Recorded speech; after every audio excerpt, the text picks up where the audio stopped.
This morning what we have been looking at are some of the findings that the Office Inspector General is finding in states and in districts. These are very critical for you as district people, especially business folks and program folks, of being able to be prepared for your audits. Today, as we're putting up here, there are a number of the findings, and one of the particular findings I'd like to point out is the improper inventory controls. Inventory controls in districts particularly, remember, as equipment is purchased, you need to make sure you've inventoried it, you've put the name, the grant that it was purchased by, and then also keep it. One of the big parts that the OIG is finding is lack of documentation. Now, I myself, being a former school, state, and federal program director, I would look at document on top of documents to make sure you prepare yourself with a defensible position for any expenditure that you have at the point of looking at OIG fraud indicators. This is what they are finding, that one person in control, no separation of duties. Even those of you that are in very, very small districts who have multiple levels of responsibility need to be able to find more than one person who would be in control of processing federal grant expenditure requests, time, and accounting.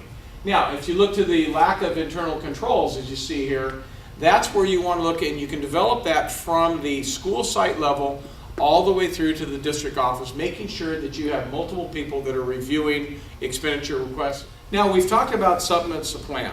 Now, that is really critical, and some of the red flags that I'd like to point out that even I, as a state and federal program director, as I moved into my district, that I was finding that they were charging salaries for the assistant superintendent, who was my assistant superintendent charged me out of Title I funds. However, it didn't meet the allowability of the Title I funds. So that's one of the major red flags that will be coming up in any kind of audit. As they look at your time accounting, they'll look to see how have you distributed your funds using the federal dollars. How do we go ahead and for incentives for students?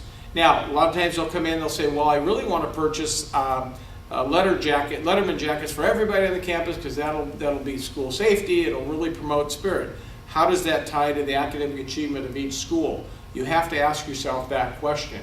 Now, if you are looking at it as to how do we provide the incentive, well then look to see how you tie that to your school site plan, and how does that actually tie to the academic achievement plan that you're setting out for students. So if, as example, the program advisory from the State Department of Education talks about very minimal, something like, pencils, cups, t-shirts, something that has some type of, if it's a t-shirt, that it has some type of connection and printing on there that ties it back to a specific program.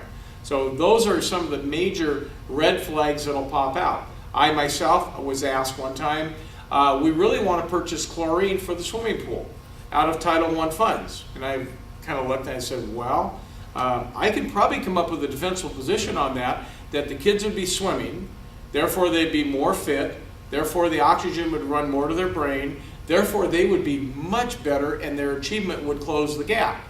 And what I found out was, as we talked about that, it was like the principal looked at me and said, no, I guess that wouldn't meet the allowability. So many of you are being put in that position right now. So what I recommend is reviewing the EDGAR regulations, reviewing OMB A133 circular, which is a training guide that provides information to the auditors that come into your district.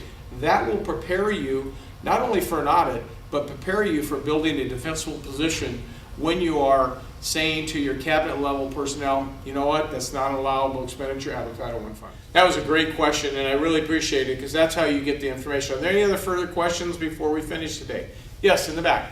How would I use Title I dollars for professional development? Well, actually the Title I allows you for professional development, but the difference is if you're a target assisted school or a school-wide school.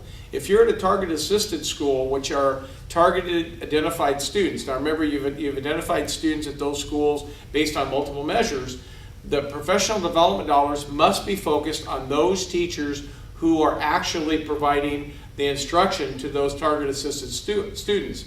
That's why throughout the presentation we've talked about how do we end up increasing the ability and have greater flexibility, and that would be if you're a school-wide school, and in a school-wide school you're able to provide professional development to all of the teachers on your staff at that time. So I always encourage people, certainly if you're 40% or higher, do apply and become a school-wide school? Thank you. Great question. As we are moving through the question in regard to federal dollars, make sure, and this is the guidance that I'm really trying to provide to you, follow what is allowable, necessary, and reasonable, and those are the resources that we talked about.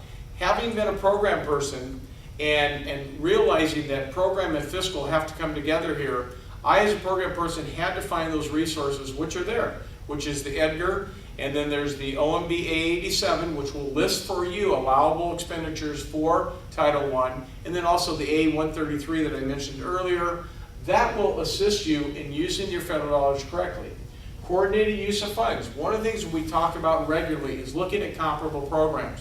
Looking at your Title I Part A, looking at your EIA, which is the only large amount of money that currently is available in the state of California, is EIA State Compensatory Ed is the comparable program with Title I.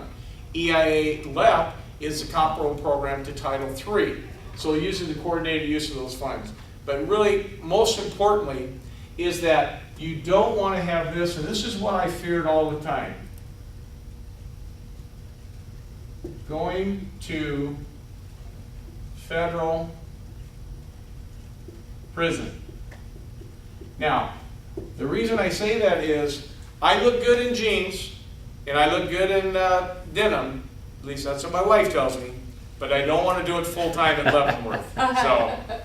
So thank you. And